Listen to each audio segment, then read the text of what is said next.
Assalamualaikum warahmatullahi wabarakatuh. Alhamdulillahillazi anzala sakinatan fi qulubil mu'minin liyazdadu imanan ma'a imanihim. Ashhadu an la ilaha illallah wahdahu la syarikalah wa ashhadu anna Muhammadan abduhu wa rasuluhu la nabiyya ba'd. Rabbi shrah li sadri wa yassir li amri wahlul 'uqdatan min lisanihi yafqahu qawli. Amma ba'd. Kepengurusan masjid yang sama kita hormati, bapak-bapak, ibu-ibu, jamaah sholat subuh yang insya Allah dimuliakan oleh Allah. Pertama, syukur yang tak terhingga senantiasa kita ucapkan kepada Allah Subhanahu wa ta'ala. Alhamdulillah masih diberi kekuatan oleh Allah untuk datang ke rumah Allah melakukan sholat berjamaah. Mudah-mudahan seperti yang disampaikan oleh Rasulullah sallallahu alaihi wasallam, man sholat isya fil jamaah faka'annama laili faka'annama nisful lail wa man sholat subuh fi jamaah faka'annama laili kulluhu. Siapa yang melakukan sholat isya berjamaah faka'an nama, maka seolah-olah dia itu mendapatkan sholat atau sama dengan sholat setengah malam. Dan siapa yang melakukan sholat subuh berjamaah, maka seolah-olah dia itu sama dengan sholat satu malam penuh, dari jam 6 sampai jam 6. Mudah-mudahan kita akan mendapatkan nilai itu. Siapa yang mengajarkan ini tentulah yang mulia, yaitu Nabi kita, Nabi besar, Nabi Muhammad sallallahu alaihi wasallam, berupa Allahumma salli ala Muhammad wa ala ali Muhammad. Ibu-ibu, bapak-bapak, jamaah rahimani rahimakumullah. Barusan kita saya melaksanakan sholat, kemudian berzikir, dilanjut dengan doa, memohon dan meminta kepada Allah. Di dalam memohon dan meminta kepada Allah ini ada doa kita itu yang cepat diijabah, ada yang lama, tergantung kepada kedekatan dan dosa yang kita lakukan. Semakin jauh kita dari perbuatan dosa, semakin bersih hati kita, maka ijabah atau doa kita itu mudah diijabah. Lalu ibu bapak, ada makhluk-makhluk Allah itu di dalam berdoa dia tidak memperhatikan hal yang tadi. Artinya apa? Di dalam berdoa itu makbul atau tidaknya, kalau kita manusia tentulah punya syarat. Salah satu syarat itu adalah bersih makanan yang dimasukkan ke dalam rongga mulut kita. Akan tetapi ada makhluk Allah yang doanya itu sangat diijabah, yang doanya itu mudah diijabah oleh Allah. Kenapa? Dia itu terpelihara dari perbuatan dosa, dia terjaga dari perbuatan maksiat, sehingga doanya mudah dijawab dan diijabah oleh Allah. Siapa dia? Di antara makhluk Allah itu yang doanya diijabah oleh Allah adalah malaikat. Lalu ibu bapak, ada hamba-hamba Allah itu dari perbuatan yang dia lakukan, dari pekerjaan yang dia kerjakan, akan mengundang, memancing dia itu didoakan oleh para malaikat. Apa perbuatannya? Salah satunya adalah orang-orang yang berada di majelis ilmu, orang-orang yang berada di tempat-tempat pengajian, orang-orang yang pergi mendengarkan ilmu agama yang di dalamnya dibacakan ayat-ayat Allah, yang di dalamnya dibacakan hadis-hadis Rasulullah, yang di dalamnya mengkaji hal-hal yang membuat orang itu dekat dengan Allah. Maka tempat seperti itu, mereka yang ada di dalamnya mendapatkan doa dari malaikat. Hal ini yang disampaikan oleh Rasulullah sallallahu alaihi wasallam di dalam sebuah hadis. Man salaka tariqan fihi ilman.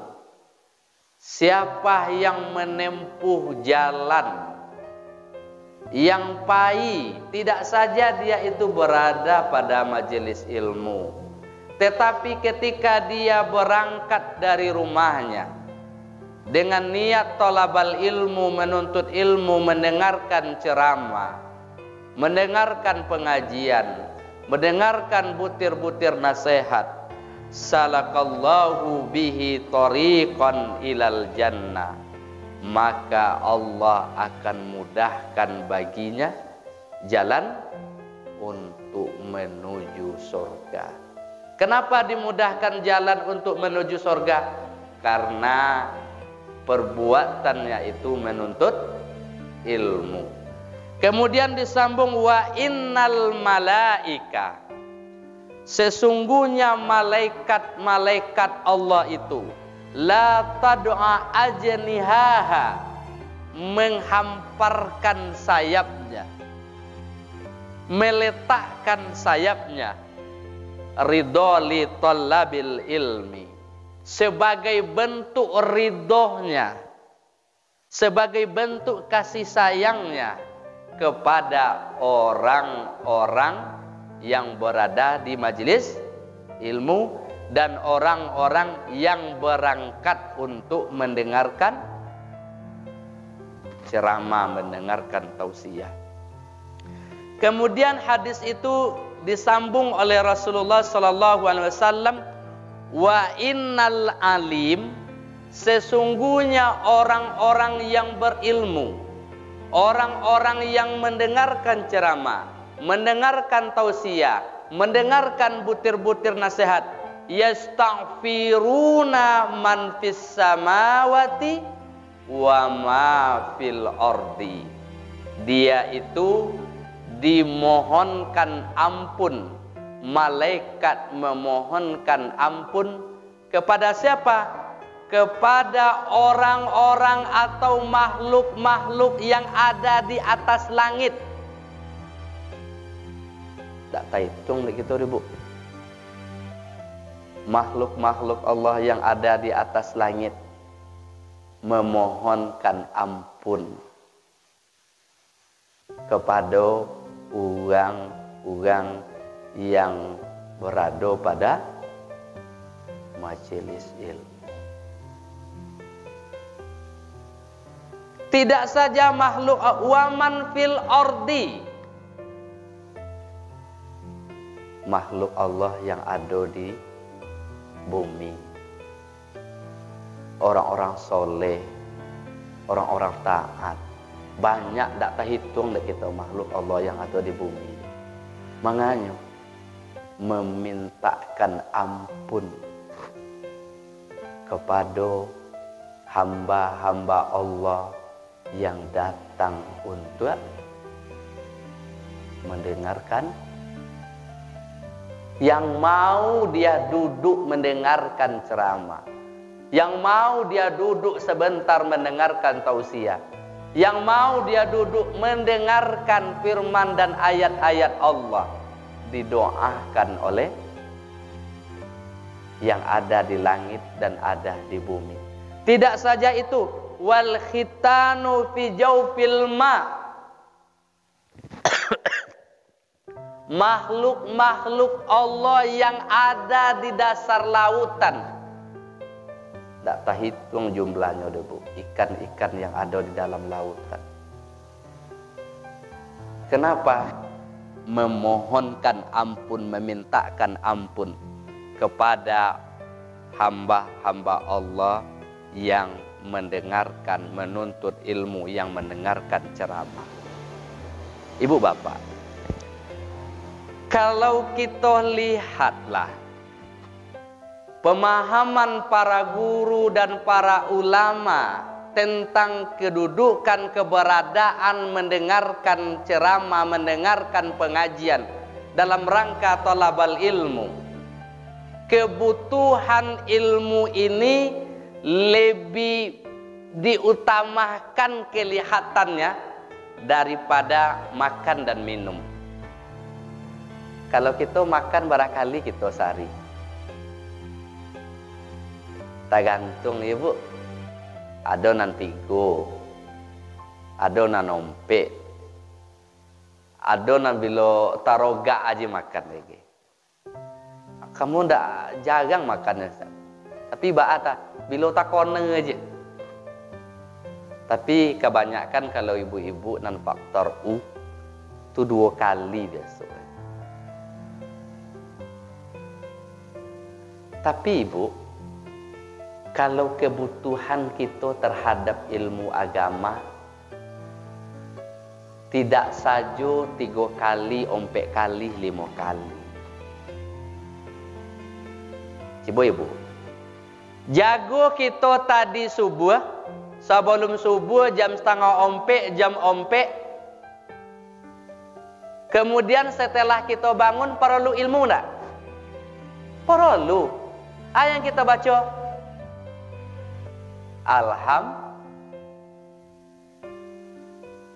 Alhamdulillahil. Kemudian setelah kita bangun, masuk kita kamar mandi, butuh ilmu? Butuh. Yang kita baca Bismillah tawakkaltu. Allahumma. Kemudian setelah kita masuk kamar mandi, butuh ilmu? Butuh. Mendahulukan kaki kiri, butuh ilmu. Kemudian setelah kita masuk kamar mandi, lah di kamar mandi, kemudian buang air kecil, butuh ilmu? Butuh. Saat kita mencuci kemaluan kita menggunakan tangan kiri, butuh ilmu. Kemudian kita keluar mandi, baca doa lagi, butuh ilmu? Butuh. Kemudian ibu setelah bau, kemudian setelah keluar dari situ berwudu, butuh ilmu? Butuh. Setelah berwudu baca doa lagi, butuh ilmu. Kemudian persiapan, langkahkan kaki ke masjid, butuh ilmu? Butuh. Apa yang kita baca ketika itu? Keluar dari rumah, amalkan hadis Rasulullah. Man dakhala fi baitiha, siapa yang keluar dari rumahnya, kemudian qala, kemudian dia mengucapkan la, apa doanya kita keluar dari rumah? Bismillahi tawakkaltu. La, butuh ilmu. Kemudian setelah ibu berjalan, bapak berjalan menuju masjid, menuju musola, butuh ilmu? Butuh. Apa ilmu yang kita baca, yang diajarkan oleh Rasulullah? Allahumma ja'alni fi qalbi nuran, wa fi lisani nuran, wa fi sam'i. Butuh ilmu. Sampai di masjid, baca doa. Kemudian sampai di dalam sholat sunat tahiyatul masjid. Artinya apa?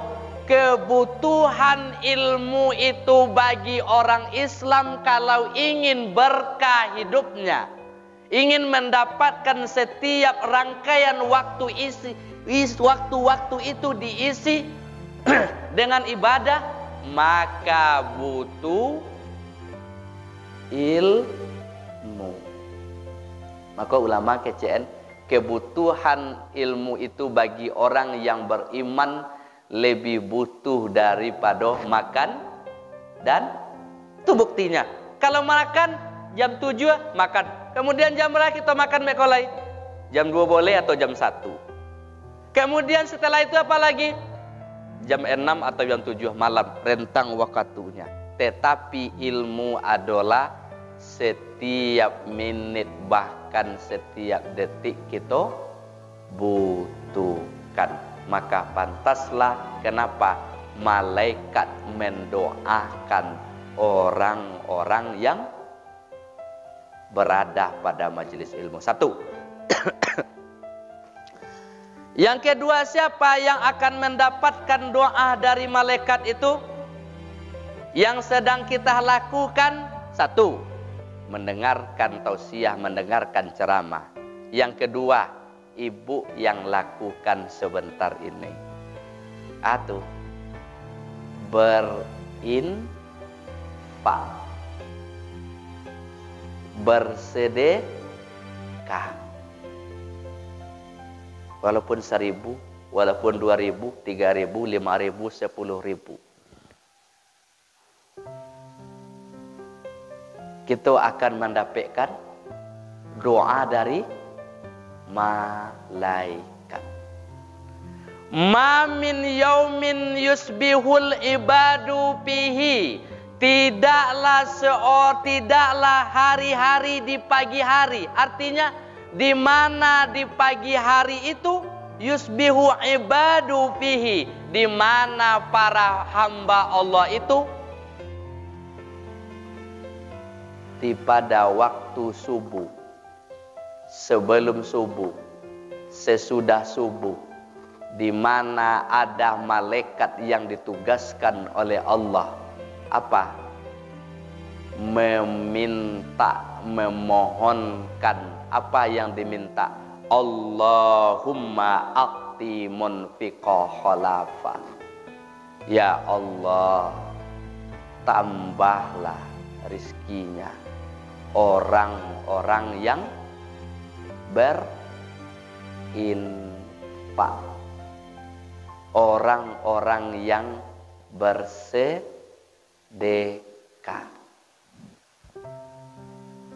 Ibu, Pak, bagi kita yang membelanjakan harta kita sebentar, yang dimasukkan ke kota impa, yang dimasukkan ke tiding,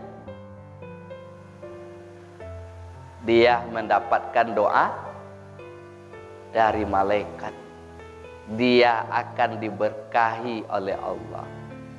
Saya lihat ibu, Pak, orang-orang yang berinfak, yang menggunakan hartanya di jalan Allah, dia tidak akan pernah miskin, bahkan menjadi berkah bertambah. Siapa contoh? Lihat salah seorang sahabat Nabi yang bernama Abdurrahman bin Auf. Bagaimana kondisi keuangan hartanya Abdurrahman bin Auf ini? Setelah dia meninggal dunia, dia mewariskan ribuan kambing. Setelah dia meninggal dunia, dia mewariskan ribuan unta yang dia tinggalkan. Bahkan tidak tanggung-tanggung, ibu, Pak, apa yang dia wariskan? Emas perak yang berbingkah-bingkah. Emas batang, perak yang berbingkah-bingkah, yang tertumpuk. Kalau dibagi, mau dibagi emas dan peraknya itu harus menggunakan martel jo kapak. Bayang deh bu, hebatnya hartanya. emasnya tuh, dek semakin bertumpuk semakin banyaknya. Harus untuk memecahnya itu jo kapak jo martel. Sampai-sampai tangan orang-orang yang memecahkan itu melepuh. Babekas di tangan ada. Berartilah sama jo batu. Siapa bu? Abdurrahman bin Auf. Dia dikaruniai rezeki oleh Allah. Apa kehebatan Abdurrahman bin Auf itu? Apa bentuk kedermawanannya sehingga dia memiliki kekayaan yang melimpah? Adalah dia rajin infak sedekah. Ibu Pak, ketika Rasulullah Shallallahu Alaihi Wasallam memotivasi sahabat untuk mengeluarkan harta ketika melaksanakan perang Tabuk. Nabi minta kepada sahabat untuk mengeluarkan hartanya untuk operasional perang Tabuk. Lalu Abdurrahman bin Auf ini juga mengeluarkan hartanya. Berapa yang dia keluarkan? Tidak tanggung-tanggung. 200 emas. 200 emas atau tidak banyak-banyak doh. Emas yang dia keluarkan itu ukurannya 200 uqiyah. 200 uqiyah itu kalau dinilai hari kini 2,1 miliar. Nyo ambil hartonya nyo kaluan untuk perang Tabuk, untuk jalan Allah. Sekali impaknya 2,1 M. Kenapa dia mau berimpak sebanyak itu? Karena kekuatan imannya. Dia yakin bahwa itu akan hartanya itu adalah harta yang sebenarnya. Kalau kita impak kan pikir-pikir gitu. Lai bosok sakure kadang-kadang telo piti siga masuk ke dalamnya. Ulang osok ojek lai. Kalau piti biru ulang masuk ojek lai. Kemudian dosoan sabok lai. Piti ungu gambar pak botak. Ulang lo masuk lihat cai piti yang enggak 5.000 2.000. Tetapi Abdurrahman bin Auf hebatnya seperti itu. Yang kedua, apa bukti kehebatnya Abdurrahman bin Auf ini dalam membelanjakan hartanya di jalan Allah? Pada suatu waktu Abdurrahman bin Auf ini pernah menjual tanah. Tanah bu, asetnya jual. Berapa harganya? 40.000 dirham.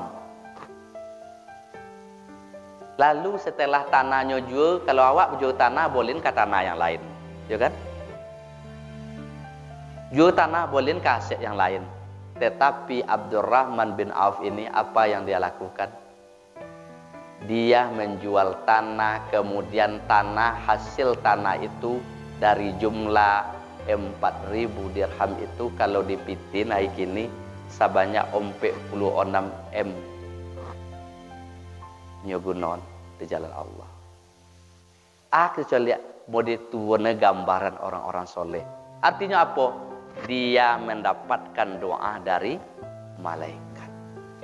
Begitu juga kita mungkin kemampuan kita tidak seperti para sahabat, tetapi 2.000, 3.000, 10.000, 20.000 kemampuan kita di dalam berimpak. Ingat bu, ketika ibu berimpak di waktu subuh, sebelum subuh, sesudah subuh, bu silakan bu berimpak. Tetapi ada waktu yang paling baik untuk berinfak. Infak waktu zuhur boleh, infak waktu asar bagus, infak waktu maghrib dan isya rancak. Tetapi kita pilih yang terbaik. Mana yang terbaiknya itu?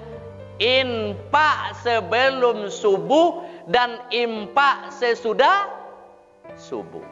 Itu yang ibu lakukan. Tetapi selipkan juga bu, itu yang jarang kita lakukan. Ketika kita berinfak, ketika kita memberikan, membelanjakan harta kita, memasukkan ke kotak infak, memasukkan ke tempat infak yang tadi, lalu niatkan ikuti hajat kita di situ. Hajat kita umpamanya, ya Allah, dengan keberkahan waktu infak di waktu subuh, aku mohon ya Allah, mudahkanlah rezekiku. Ya Allah, dengan keberkahan infak di waktu subuh ini ya Allah, aku ingin keluargaku, anakku, keturunanku menjadi hafiz dan hafizah. Itu yang jarang kita lakukan. Ulama mengajarkan ketika kita berimpak tuh niatkan, lepaskan hajat kita di situ. Awak sering sakit-sakitan, kolesterol, jantungan, bermacam penyakit yang datang kepada kita. Ya Allah, dengan infak waktu subuh ini, berkah subuh ini ya Rabb, aku mohon sembuhkanlah penyakitku. Di rumah sakit-sakit orang, keluarga sakit-sakit, anak sakit-sakit. Yang kita lakukan, niatkan. Atau anak kita yang hari kini yang ulun pun dapat jodoh. Atau Pak, nak kau tambah cik lain. Impaanlah sebelum subuh. Niatlah yang kita niat. Ya Allah, dengan berkah subuh ini ya Rabb, dengan berkah waktu subuh ini ya Allah, mudahkanlah urusanku. Jadi umpama ibu-ibu yang tidak sholat, kemana kita akan mencari? Ustaz, kami ndak pai ka suau, ndak pai ka masoji. Maka di sekolah kalau bisa ibu. Ndak mungkin kita cari anak yatim, ndak mungkin kita cari orang miskin pada waktu subuh. Yang kita lakukan, buat kotak infak dari botol. Buat kotak infak. Kalau dulu kami buat kotak infak dari botol. Ambo merasa hakal hal yang itu. Buat botong, kemudian di lubang kepalanya, di kobein, di tompet tidur. Itu orang dulu mengajar. Kalau kini dengan harga 5.000, 7.000, lotaan kota impak. Kalau tidak bisa boleh kota impak, umpamanya borek yang 80.000, 1.000, beko. Kemudian lotaan, kemudian kunci. Kalau tak buat kunci, letak di tompet umum, nanti apa dulunya apa tak merokok deh. Dulunya ambil pada ibu. Ibu lah isi je, apa lah ambil je. Ibu lah isi je, apa lah ambil je. Akhir tak bersobok deh. Artinya apa ibu? Silakan nanti ibu di waktu subuh kita tak bisa mencari orang fakir, orang miskin, tapi dengan cara infak kita yang kita lakukan buat di rumah kita. Tetapi setelah terkumpul, tidak usah dihitung. Masukkan suatu kantong asai, masukkan suatu kresek, kemudian diagen kok anak yatim, diagen ke masoji, diagen ke suwau, diagen kepada yang kita ingin. Kalau ibu hitung nanti bau bapa menang ibu. Itu yang awak takutin, yang awak komen.